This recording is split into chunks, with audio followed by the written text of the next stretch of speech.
While the industry as a whole felt more downs than ups this year, horror films continued to be a consistent attraction overall. While the studio hits were not quite as splashy as they were 2022, the year saw the birth of new franchises: M3GAN, The Pope's Exorcist, Talk to Me, Thanksgiving, the revitalization of the reliable favorites Evil Dead Rise, Insidious, The Red Door, The Nun 2, and reminded us just how essential writers, actors, and all the creatives both in front of the camera and behind it are to making any of this not only work, but sell. As for the big horror trend this year, controversy was thy name.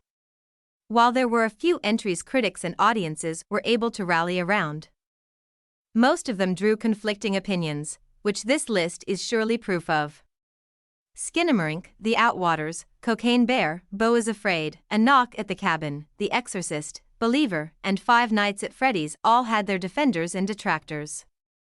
Wars were fought, but few were won with anything resembling a consensus. Only time will tell how these films will be re-evaluated, if they will at all. And speaking of Five Nights at Freddy's, Blumhouse adaptation of the popular video game series became the highest-grossing horror movie of the year, speaking to the year's other big trend. PG-13 and gateway horror made a comeback in a big way. From M3GAN, The Boogeyman, Insidious, The Red Door, and It Lives Inside, newcomers and young genre fans had plenty of options to choose from, without having to rely on their parents buying tickets or sneaking in.